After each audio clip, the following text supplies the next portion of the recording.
Capítulo 1. 1895. Me temo que tendremos que vender la casa, mamá, dijo Rosella. Su madre lanzó una exclamación de protesta. Oh, no, querida, no podemos hacer eso. No hay otro recurso, mamá. Lo he estado pensando una y otra vez, pero las cuentas aumentan día con día. La señora Beverly se sentó en una silla junto a la chimenea pensando que debía dominarse frente a su hija. Si tuviéramos que irnos, habló ella después de un momento, ¿a dónde iríamos? Roselle, quien se encontraba sentada a la mesa con un montón de papeles delante de ella, hizo un gesto de impotencia con las manos. No tengo la menor idea, mamá. Pero no debemos mover a tu padre. ¿Cómo se encuentra?, preguntó Rosella. ¿Y qué dijo el doctor?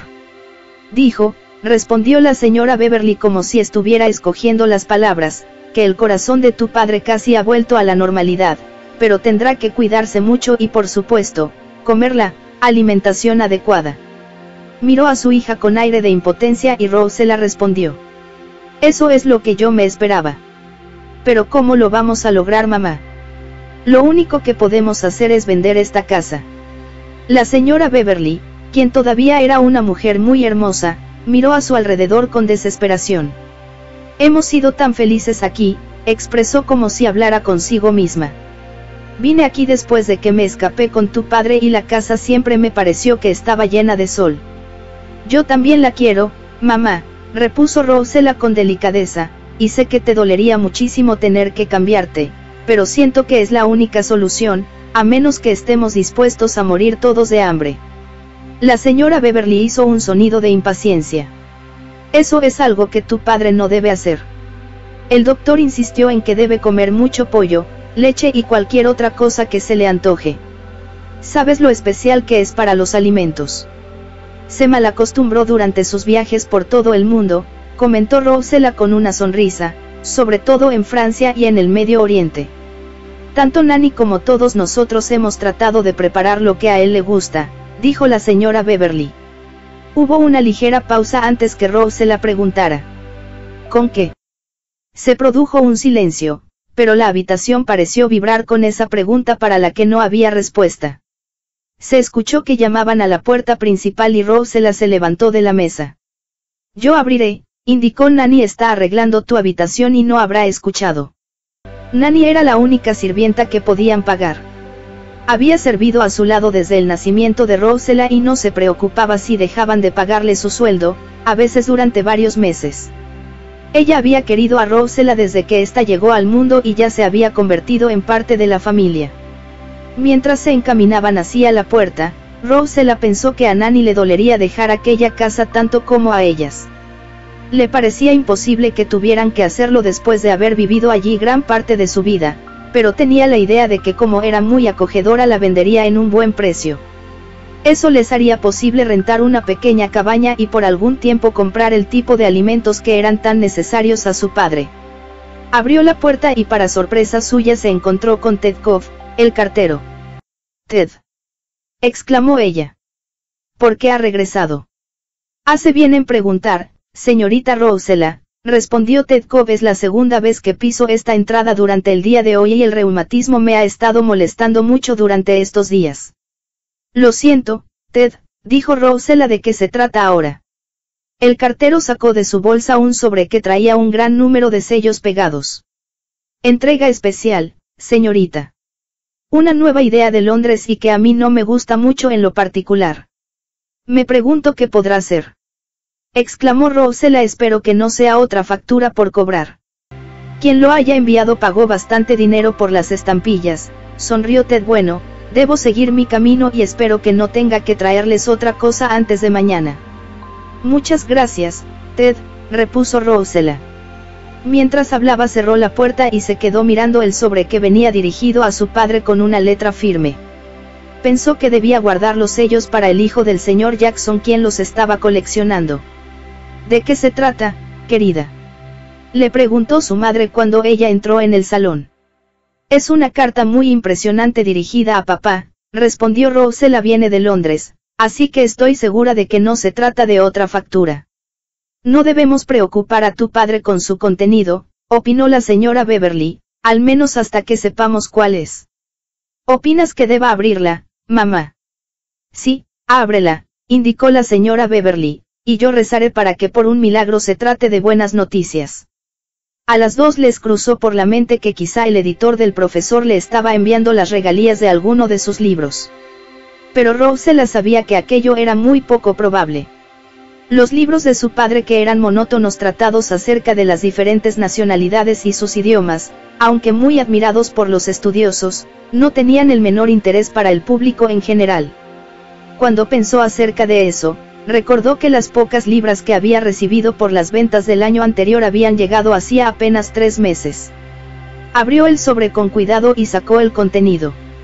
Era una carta escrita sobre 2 hojas de papel fino y encabezadas por un escudo de armas grabado encima de una dirección que ella no identificó. Sabía que su madre estaba esperando y leyó con su bien modulada voz. Estimado Beverly. Tan pronto como recibas esto quiero que te dirijas a Dover y abordes el tren hacia Constantinopla, donde yo te estaré esperando.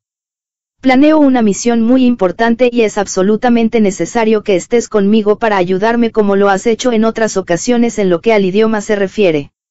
Estoy seguro de que serás consciente acerca de las muchas tensiones que existen en el medio musulmán y el peligro de levantamientos dentro del Imperio Otomano.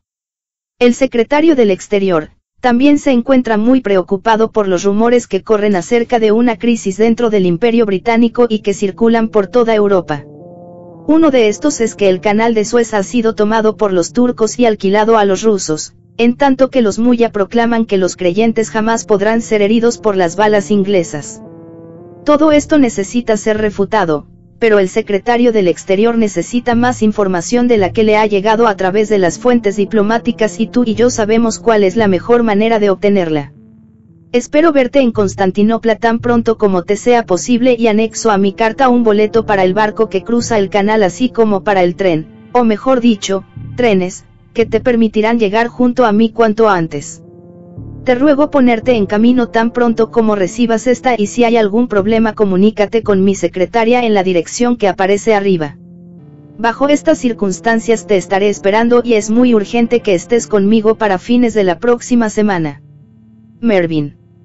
Rosella se encontraba casi sin aliento cuando terminó de leer la carta y cuando vio las cosas que venían adjuntas levantó la cara y exclamó con sorpresa. 500 libras, mamá. La señora Beverly, quien había escuchado con mucha atención lo que su hija leyera en voz alta, observó. Lord Mervyn siempre fue muy generoso. Cuando papá lo acompañó en la última expedición, de eso hará unos 7 años, le pagó 1000 libras. Rosella puso el cheque sobre la mesa y sonrió. El solo hecho de ver una cantidad tan grande la hacía sentirse emocionada. Enseguida dijo. Supongo que papá no podrá aceptar la invitación. La señora Beverly negó con la cabeza. No, por supuesto que no. Eso lo mataría. El doctor dijo que fácilmente puede sufrir otro ataque a menos que tengamos sumo cuidado. Hizo una pausa y después añadió.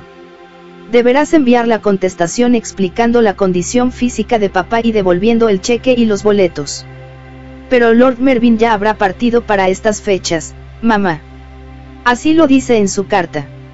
Entonces supongo que cuando llegue a Constantinopla su secretaria podrá ponerse en contacto con él para decirle que deberá llevar a cabo lo que tiene que hacer, sin la ayuda de tu padre. ¿A qué cosa se dedica Lord Mervyn?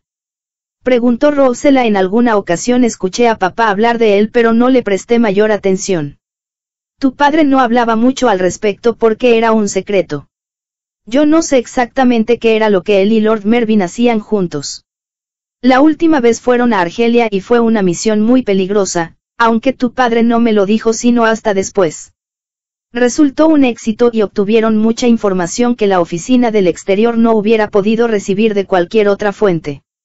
Rosella se sentó frente a su madre y preguntó incrédula. ¿Entonces quiere decir que papá es un espía del gobierno inglés? La señora Beverly rió. Supongo que de eso se trata en pocas palabras. Lord Mervyn fue enviado para investigar ciertos rumores que corrían en Inglaterra y necesitaba de la ayuda de papá, quien no solo habla el árabe sino también muchos dialectos que solo él conoce. Él pudo comunicarse directamente con las diferentes tribus e investigar lo que estaba sucediendo.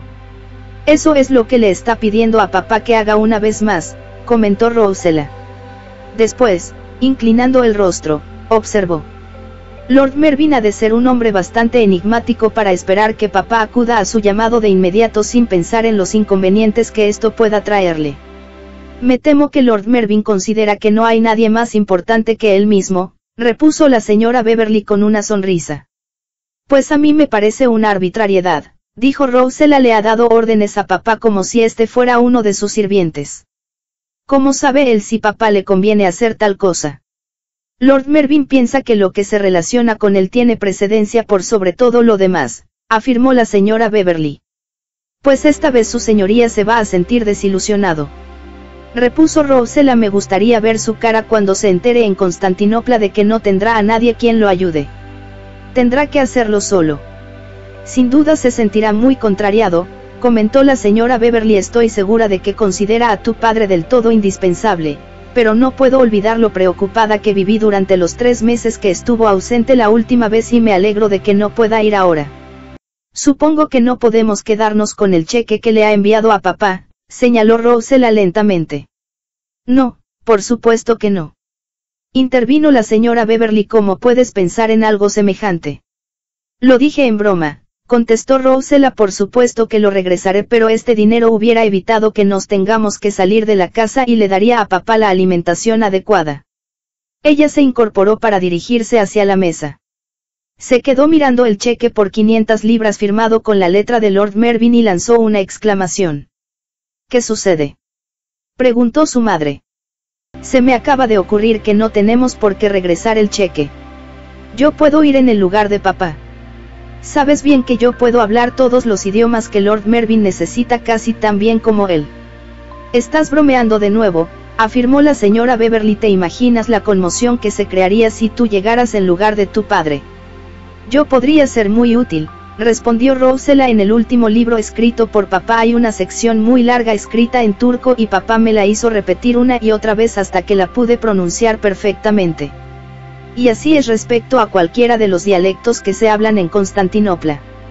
Yo los conozco todos desde que era muy pequeñita. Papá se ocupó de eso.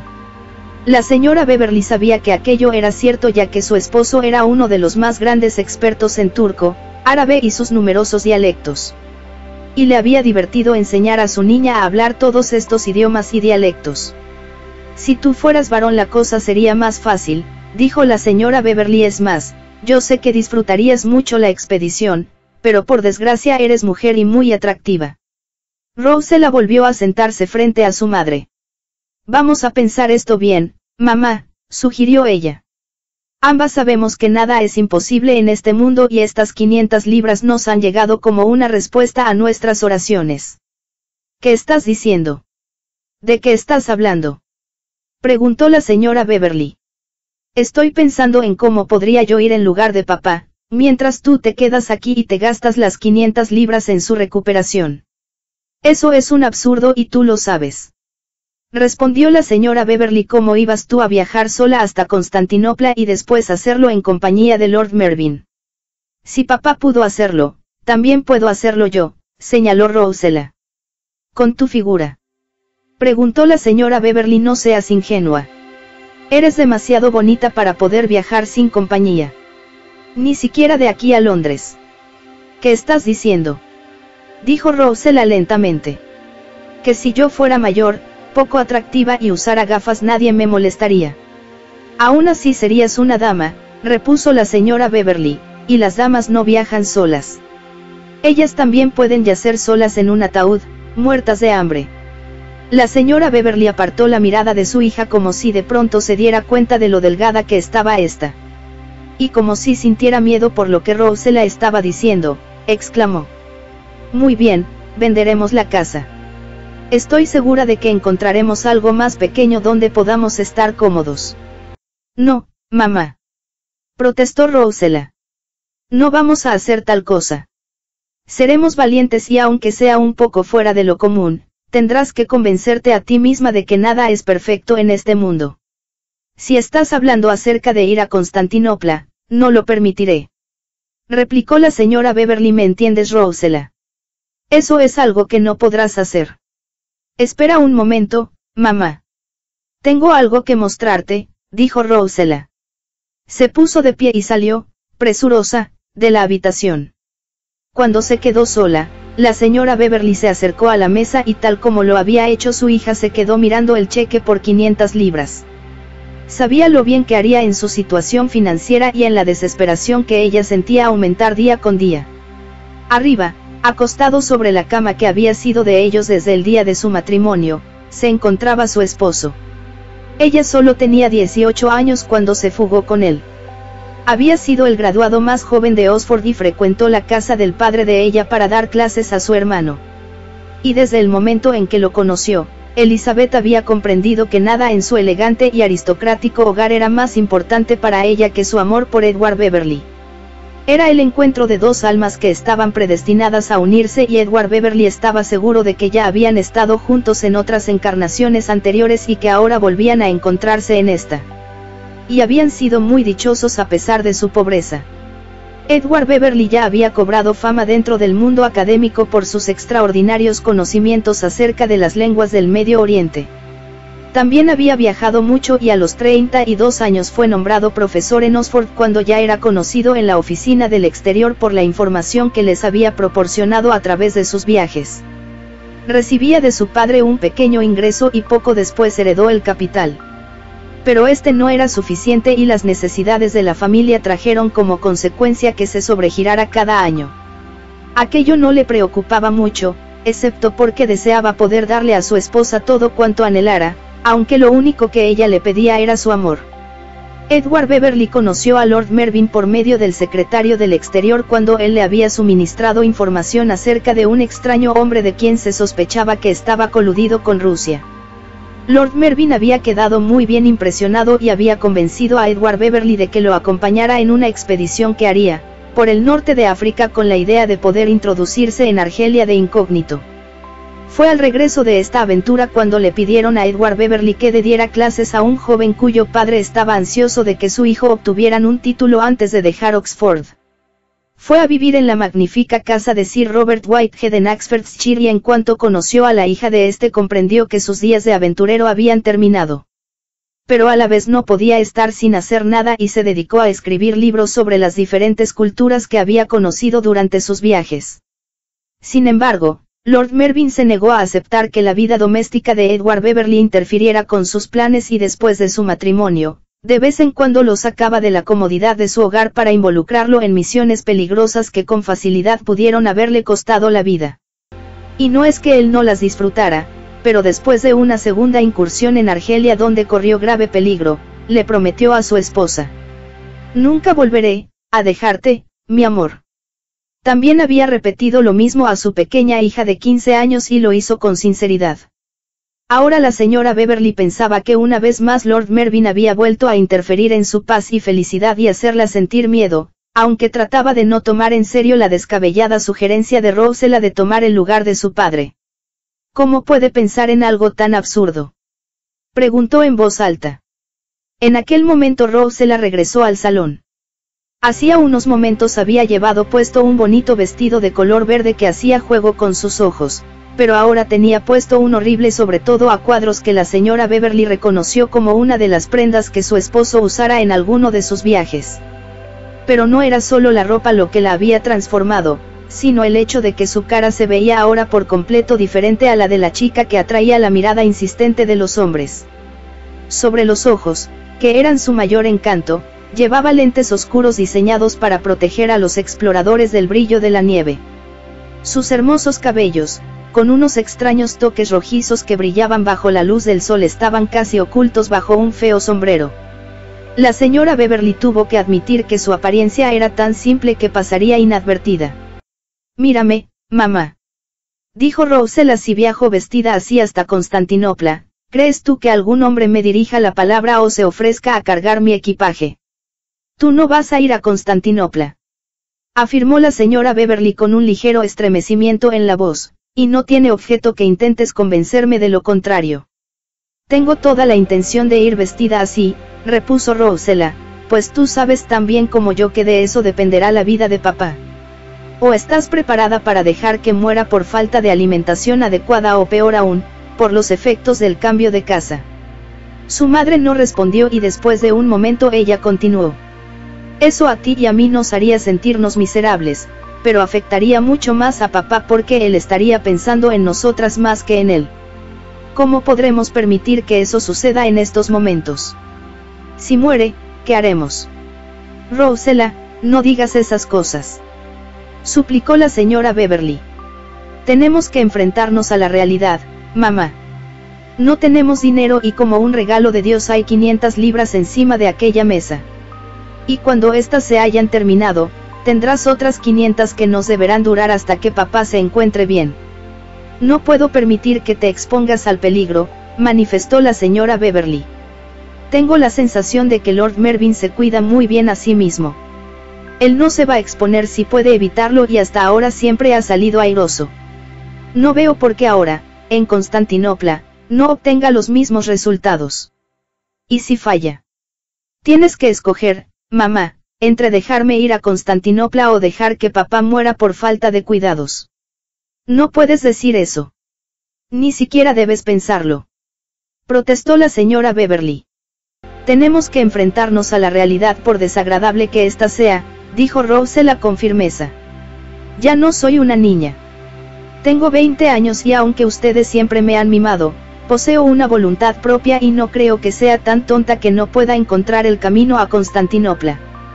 Después de eso, Lord Mervyn me cuidará. ¿Y si él se niega?, preguntó la señora Beverly. Eso es algo que ciertamente puede suceder, admitió Rosella, pero yo tengo la impresión de que cuando se entere de lo hábil que soy en el manejo de los idiomas y vea que en realidad puedo serle útil, me aceptará. Y aun cuando me envíe de regreso podremos quedarnos con las 500 libras. Eso sería deshonesto. Claro que no.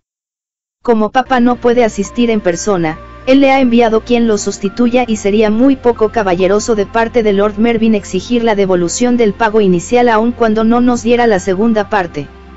No permitiré que lo hagas, gritó la señora Beverly.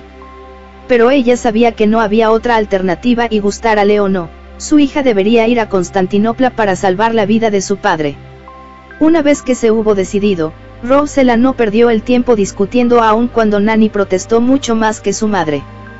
Desempacó toda la ropa que su padre había usado en las expediciones anteriores y le fue fácil confeccionarse una falda con lo que había sido una capa y cuando estuvo lista hacía juego con el abrigo y el sombrero que le había mostrado a su madre.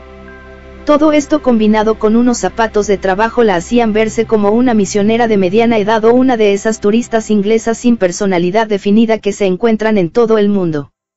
Además de aquella ropa, Rosella se vio obligada a empacar algunas de las suyas. No tenía la intención de tocar un centavo de las 500 libras pues estas eran para salvar la vida de su padre y devolverle la salud. Lo que tienes que hacer, le dijo a Nanny cuando estuvieron a solas, es alimentar a todos hasta que rebosen de salud y así, si Lord Mervyn desea que se le regrese algo del dinero eso no será posible porque ya nos lo habremos comido. Nanny no respondió, pero Rosella vio un brillo en sus ojos y supo que estaba pensando en los deliciosos platillos que iba a poder preparar. Después, una vez más, comenzó a sermonear a Rosella acerca de los peligros que corría una mujer viajando sola por el mundo, pues todos los hombres, sin importar la edad, eran lobos hambrientos a la caza de las indefensas corderitas. Además, explicó con detalle el grave error que suponía el que las mujeres se inmiscuyeran en actividades que eran esencialmente masculinas. Jamás estuve de acuerdo con que su padre arriesgara su vida mezclándose con esos revolucionarios que solo se ocupan en conspirar contra sus superiores. Rosella rió. ¿Cómo sabes que eso es lo que hicieron? Sumando 2 más 2, repuso Nanny, yo me entero de la verdad aunque la gente me la oculte. Volviendo al pasado, Rosella recordó algunas de las cosas que su padre le había dicho. Eran solo indicios de información, pero a la vez muy reveladores. Sabía que en cierta ocasión él había tratado de llegar a la Meca, el lugar más sagrado de todos, y que la única razón por la cual no murió al instante fue porque pudo correr más rápido que sus perseguidores. Rosella también recordaba que en cierta ocasión se había disfrazado de fakir para introducirse en el campamento de una tribu que luchaba contra los ingleses. La información que logró reunir salvó la vida de muchos soldados. No puedo pretender hacer ese tipo de cosas, se dijo a sí misma Rosella. Pero a la vez, Lord Mervyn no habría mandado a buscar a papá a no ser que él supiera que se encontraba involucrado en algo muy serio. Cuando por fin se despidió de su madre y de Nanny, quienes lloraban copiosamente, en una bolsa llevaba todas las notas que su padre escribiera acerca de los turcos, así como una selección de libros que hablaban sobre estos. Por lo menos, cuando llegue allí ya tendré algunas nociones respecto a ellos, pensó. Y así se puso en marcha como pasajera, primero en el barco que cruzaba el canal y después en el tren que abordó en Calais. El conductor se había sorprendido al verla y pensando que no era nadie de importancia no le había hecho el menor caso. Y contrario a lo que ella había esperado, en el tren que la llevó hasta París donde cambió al Expreso de Oriente, no se encontró con ningún hombre que se dedicara a cortejar a las mujeres solas. Es más, sus únicas dos acompañantas en el compartimiento habían sido dos señoras mayores y un anciano que tenía una tos incesante y que de vez en cuando pedía que le acomodaran la manta de viaje alrededor de las piernas. Cuanto más pensaba en Lord Mervyn, más resentía Rosella la manera como él le había ordenado a su padre que se le uniera, como si hubiera sido un sirviente. Había leído la carta varias veces antes de salir de la casa y había decidido que solo un hombre muy desagradable y ególatra podía esperar que alguien dejara su casa, esposa e hija en un santiamén sin disculparse por las inconveniencias que le causaba o ni siquiera preguntarle si era posible. Papá no ha de tener voluntad propia, pensó ella, y si Lord Mervyn me acepta voy a demostrarle que no le tengo miedo. Por supuesto que piensa así porque es muy importante y muy rico, pensó ella, pero yo voy a demostrarle que es equivocado manipular a los demás. Pero no pudo evitar reír porque si era honesta consigo misma, en realidad sentía un poco de miedo ante la idea de enfrentarse a Lord Mervyn y decirle que ella había venido en lugar de su padre.